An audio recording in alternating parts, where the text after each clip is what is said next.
반갑습니다. 네. 오늘은 시작을 노래를 한 곡 부르려고 합니다. 네. 훈련 가서 말씀 법문 들었던 내용인데, 사람 되기 어려운데 이미 되었고 불법 듣기 어려운데 이미 듣나니 이내 몸을 이 생에 제도 못하면 어느 생을 기다려서 제도하리요. 불러볼까요? 네. 사람 되기 어려운데 이미 되었고 불법 듣기 어려운데 이미 듣나니 이내 몸을 이 생에 죄도 못하며 어느 생을 기다려서 제도하리요.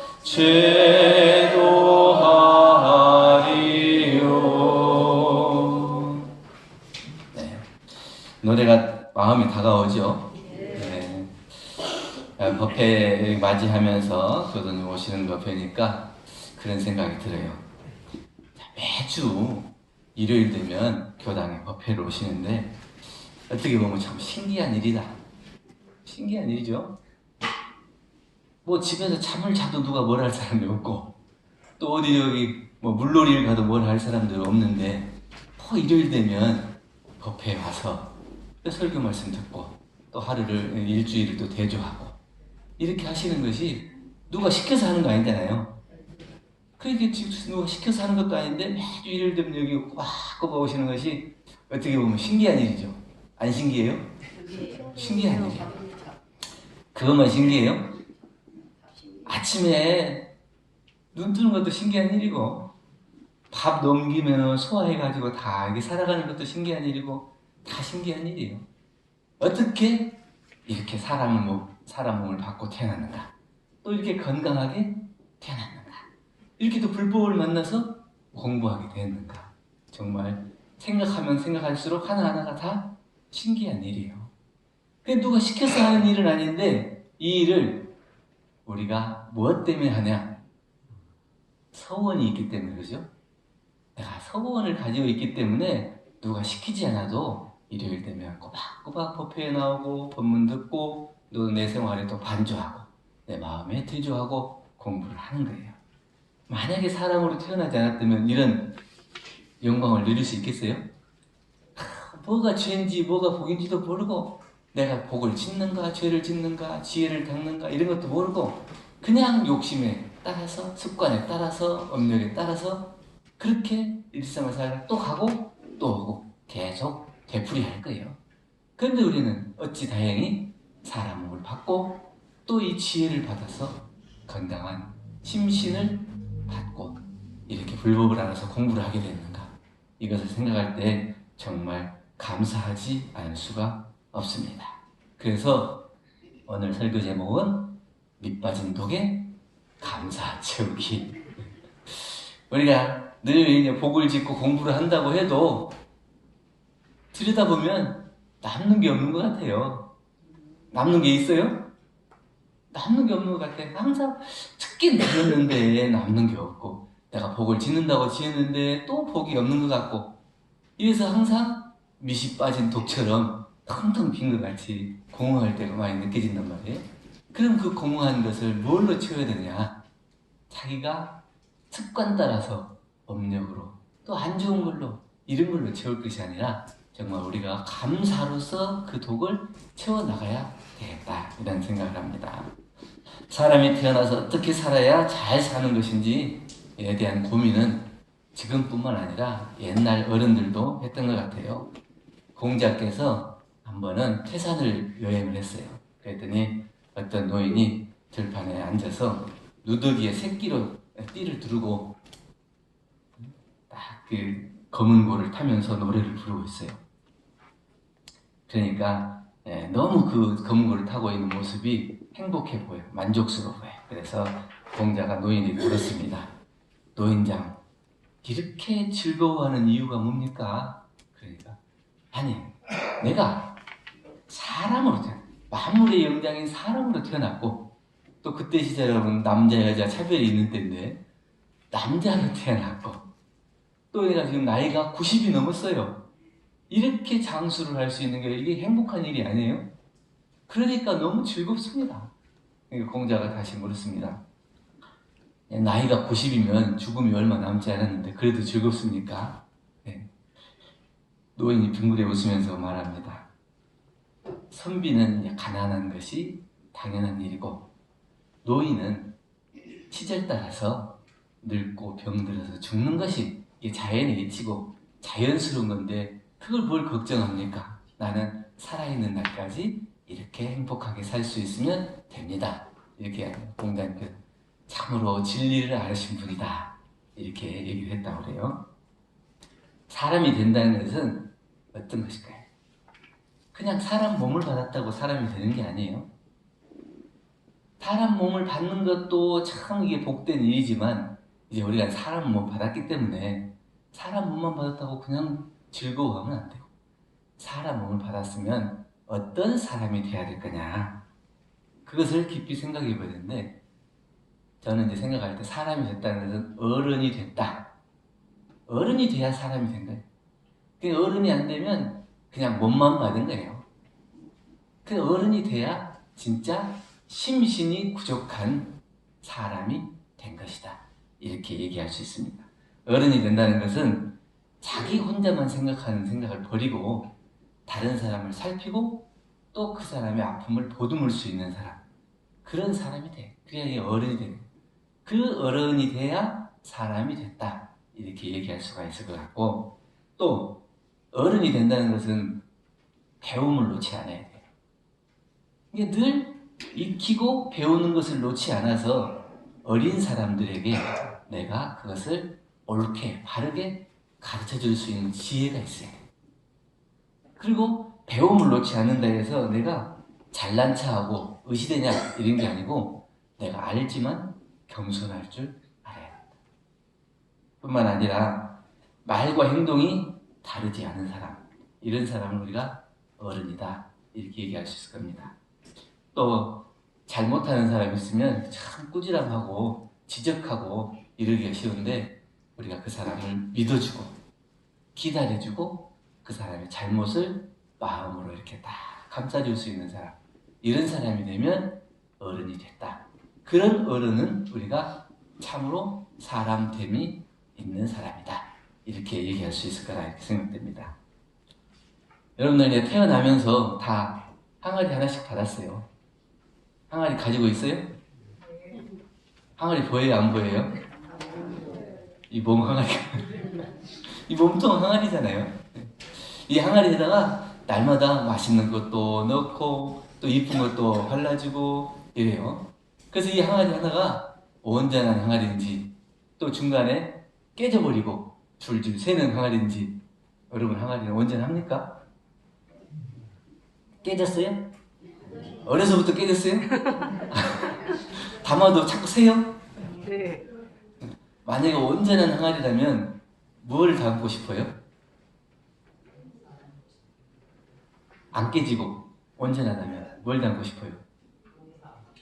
네? 온전한 마음을 잘 담고 싶어요?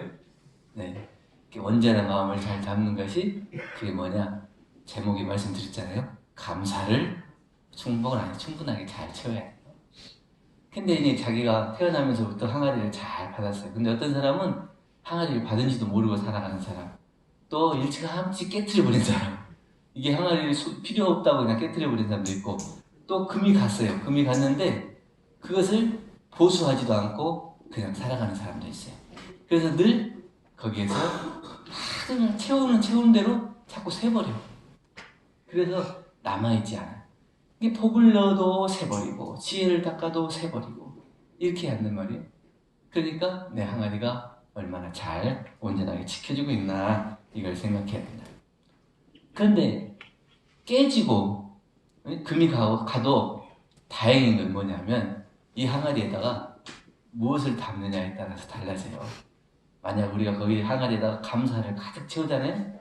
그러면 항아리가 금이 가고 깨져도 뭐가 나오겠어요? 감사, 은혜가 나와요. 그래서 그 감사로 가득한 항아리가 새더라도 그 속에서는 기쁨과 행복이 흘러나와요. 그런 항아리는 좀 깨져도 괜찮아요. 근데 그 항아리에다가 만약에 원망과 미움을 가득 채워놓으면 어떻게 되겠어요? 날마다 새는 것이 원망과 미움뿐이에요. 그래서 그 속에서 새는 것을 보면 다 옆에 사람들이 다 짜증나고 불행하고 괴로워하고 이렇게 돼요. 뭘 담아야겠어요? 감사를 담아야겠죠. 우리의 성품이라고 하는 것은 온전히 지키지 못하기 때문에 미움과 원망이 생겨요. 우리 항아리라고 했지만, 표현을 했지만 이게 결국 자기의 성품이에요. 자기의 건강한 심신이고, 이런 자기의 건강한 심신을 지키지 못하면 그 속에서 원망과 미움이 나와요. 내가 건강할 때는 옆에서 뭐라 그래도 그 사람이 뭐 안 좋은 일이 있는가 보다, 기분 나쁜 일이 있는가 보다, 좀 힘든 일이 있는가 보다, 그리고 이해가 돼요. 그런데 내 몸이 아프면 옆에서 조금만 뭐 해도 짜증이 나고 미워지고 또 험한 말이 나오고 이런다. 그것은 내 마음, 내 항아리를, 내 성품을 온전하게 지키지 못하기 때문에 그것이 옆 사람에게 그것이 전해지는 거예요. 내가 만약 그것을 온전하게 지키면 그 사람의 미움과 원망과 짜증까지도 다 내가 이 항아리에 넣어서 감사로 다 이걸 믹서시켜가지고 은혜롭게 만들 수가 있어요. 그런데 내 항아리가 온전하게 지켜지지 않고 내 성품이 온전하게 지켜지지 않으면 그것이 미움이 나올 수밖에 없다. 우리가 비행기를 타면 잘 타고 가다가 중간에 흔들릴 때가 있죠. 언제 흔들려요? 그러니까 난기류를 만났을 때 흔들린다고 해요. 우리가 인생을 잘 살아가다가도 흔들릴 때가 있어요. 그때가 언제예요? 그 경계를 만났을 때. 그 비행기도 잘 날아가다가 난기류를 만나면 흔들려요. 다시 난기류가 지나면 다시 또 목적지까지 잘 날아가죠. 근데 우리는 중간에 경계를 만나면 그 경계가 끝인 줄 알고 거기서 그냥 끝을 보려고 미워하고 원망하면서 어떻게든지 거기서 다른 사람을 이해하지 못하고 용서하지 못하고 감사를 발견하지 못하고 그 경계를 뛰어넘지 못하고 거기서 주저앉기가 쉽다, 이런 얘기입니다. 그렇기 때문에 우리는 그 경계를 이겨낼 수 있는 방법 뭐냐? 뭐겠어요? 안전벨트. 난기류에 흔들릴 때 안전벨트가 있으면 안심이 되잖아요. 우리가 경계를 당할 때 안전벨트는 뭘까요? 우리의 이제 교법이에요. 우리가 믿는 교법, 서원, 그리고 감사. 이 감사 생활이에요. 감사는 대종사님 우리는 감사, 은혜의 성자라고 해요. 우리 교법 44요 3학 8절을 다 통틀어 말하면 은혜의 생활을 하자, 감사 보온을 하자, 이거예요. 다른 거 없죠. 그러니까 은혜의 성자인 대종사님께 밝혀주신 것은 우리가 살아가는 모든 순간을 감사하자, 은혜롭게 살자. 그것이 나뿐만 아니라 이 세계 모든 사람들이 함께 행복해지고 낙원으로 갈 수 있는 그 길이다. 그것을 확실하게 알면 안전벨트를 확실하게 맨 거예요. 그럼 어떤 경계를 통해서도 내가 흔들리지 않고 원망과 미움이 나오지 않고 은혜, 감사가 나올 수 있다 하는 얘기입니다. 그렇기 때문에 오늘 밑 빠진 독의 감사를 채우기 위해서는 어떻게 해야 될 거냐? 첫째, 오직 감사를 발견할 수 있어야 한다. 감사를 필요에 따라서 하면 안 돼요. 감사해야 된다고 하니까 감사를 하고 억지로 감사하고 그러는 게 아니고 원래 감사, 모든 것이 은혜를 받고 태어난 우리가 감사해야 하는 것은 당연한 일이다.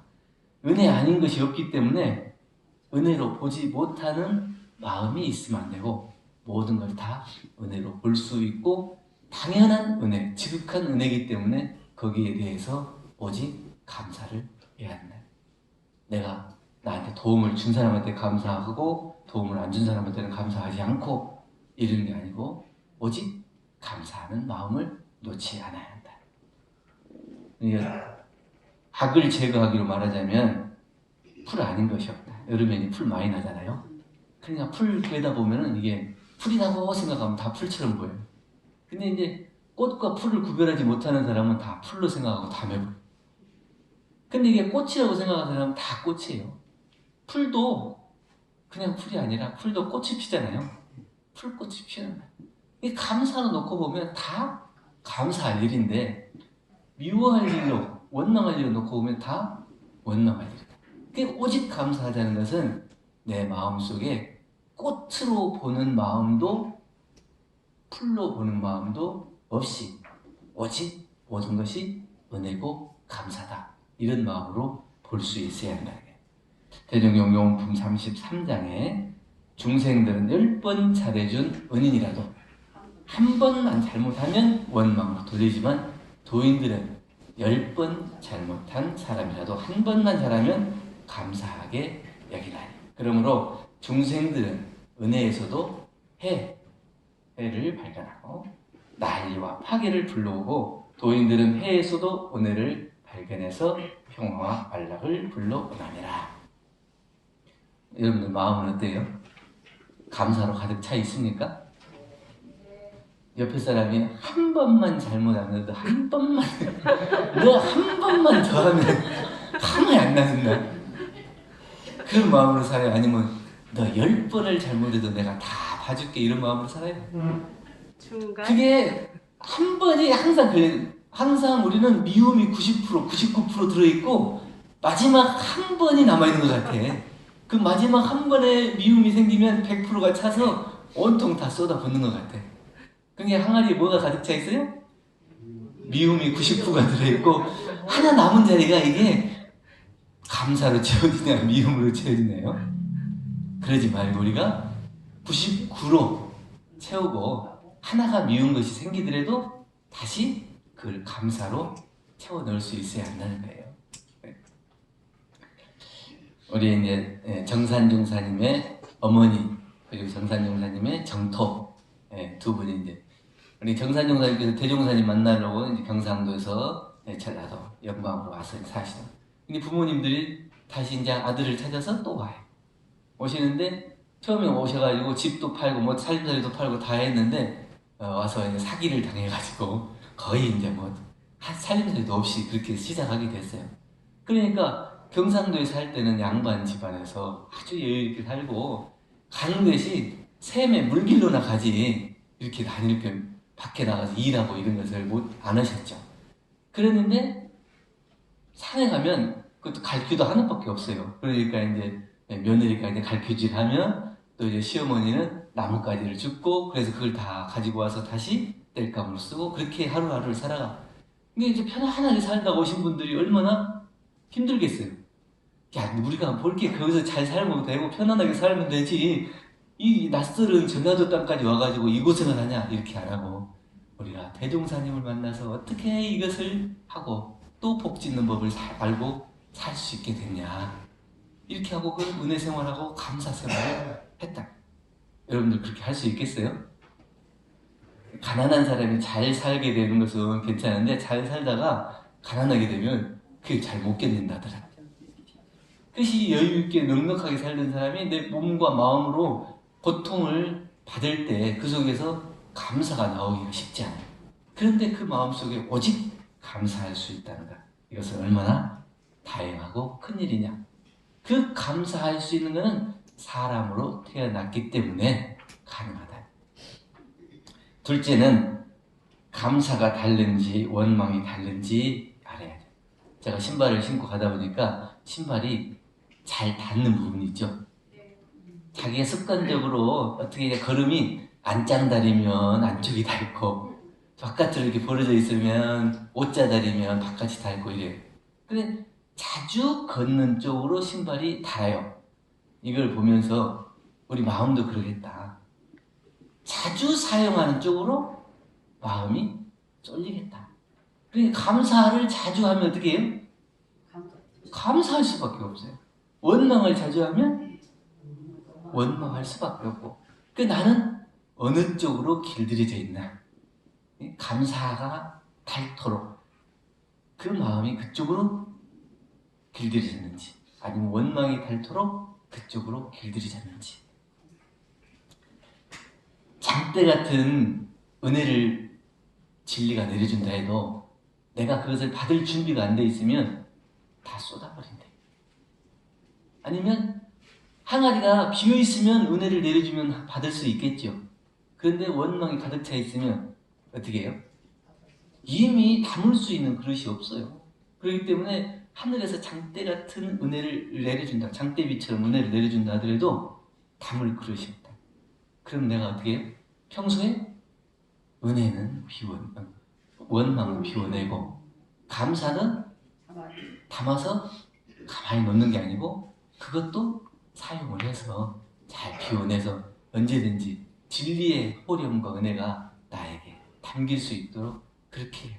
그러면 감사하면 닳겠죠. 저는 그렇게 생각해요. 얼마나 감사를 하면 감사가 달아질 수 있을까? 얼마나 닦아야 미움이 없어질까? 이런 것처럼 얼마나 내가 감사를 습관적으로 하고 꿈에서라도 미워하는 사람이 없으면 그 감사가 내 항아리를 가득 채울 수 있을까? 이런 생각을 하는데 그러지 않겠어요? 네. 감사는 정말 하고 또 해도 안 채워지는 것 같아요. 근데 미움은 금방 차버려요. 한 번만 미워해도 항아리가 가득 차요. 그러니까 그걸 얼른 비워내고 채워야 한다. 이번 주에 뉴스 들으니까 로또 당첨자가 63명이 나왔대. 평소에는 뭐 몇 명? 한 7, 8명 나오나요? 근데 한 번에 1등이 63명이 나오니까 당첨금이 5억인가 됐는데 세금 때문에 3억 정도. 그리고 자기 집을 마련하려고 했던 그 꿈을 가지고 샀던 사람들이 이건 3억까지 건 집도 못 사겠네. 다른 사람이 생각할 때 있으면 어떻게, 야 1등 됐냐? 와 축하한다 이러죠. 근데 이 사람들은 어떻게 생각해요? 왜 하필이면 이번 주냐? 왜 다른 주에 됐으면 내가 그래도 한 10억은 받을 텐데 왜 하필이면 이번 주냐? 감사보다 뭐가 먼저 나와요? 원망이 먼저 나와요. 이게 뭐냐면 중생의 습관이라는 거예요. 중생은 습관적으로 원망이 나와요. 감사가 나오는 게 아니에요. 내 마음속에서 감사가 먼저 나오면 불보살로 바뀌었다. 근데 아직도 내 마음속에서 원망이 먼저 나오면 아직도 나는 중생의 습관을 벗어나지 못했구나. 중생은 습관적으로 원망하고 미워하는 것이 당연한 거예요. 그러면 내가 중생이냐 공부이냐 불보살로 가고 있냐 이걸 보려면 내 마음속에 감사가 달아지냐 원망이 달아지냐 누가 먼저 달아지냐 하고 그것을 싸우는 그 속에 감사가 가득 차 있으면 내가 그래도 교당에 오고 매주 법회를 보고 심신간에 공부하려는 마음을 갖고 살다 보니까 그래도 공부인으로 불보살의 자격을 갖추기 위해서 나아가고 있구나. 근데 딱 마음속에 먼저 원망이 일어나면 아직도 어떻게 해요? 아직도 멀었네. 이렇게 생각해요. 네. 우리 이제 민성경 교도님이 계시는데 이분은 정말 대종사님 때부터 이렇게 은혜 생활, 감사 생활을 하시고 연세가 많이 되셔가지고 이제 돌아가셨는데 나이 드셔가지고 이제 잘 못 걸으시니까 방에 화장실 가다가 넘어져서 이제 골절이 돼요. 그래도 원망하는 마음이 없이 감사 생활을 했다.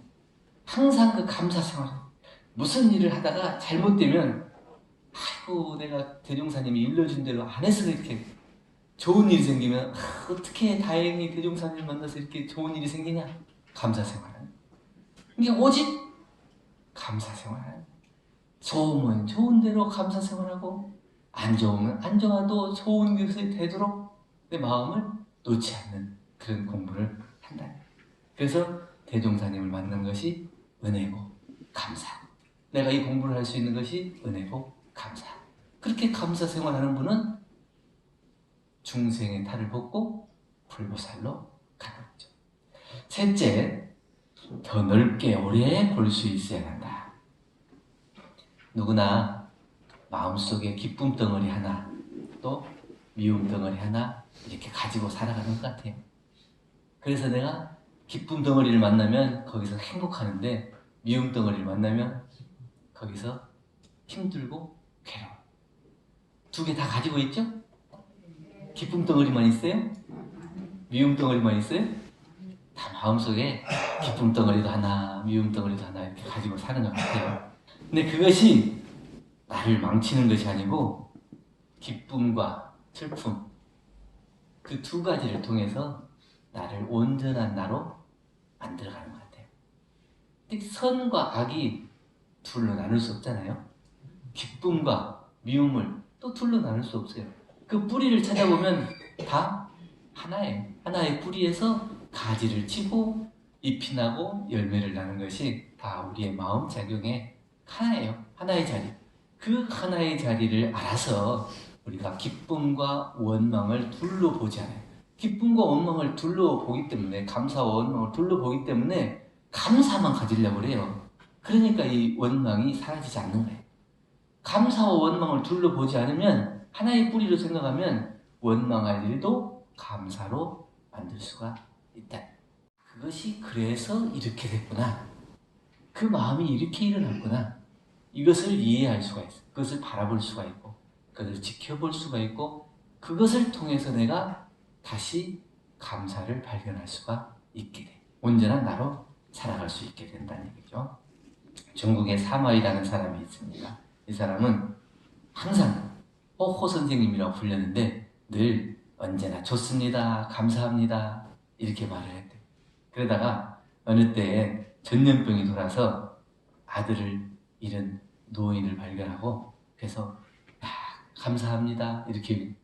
그러니까 이 노인이 생각할 때 내 귀한 아들이 전염병으로 죽었는데 감사하다니 그것이 뭔 말이요. 그러니까 당신 부인과 손자들은 멀쩡하잖아요. 이 전염병을 통해서 많은 사람들이 죽고 아들도 죽었지만 그래도 당신 부인이나 또 며느리나 아들이 온전한. 그러니까 우리 중생이 원망하는 습관이 어디서 나오냐면 안 좋은 것을 먼저 발견하는 것 때문에 나온다.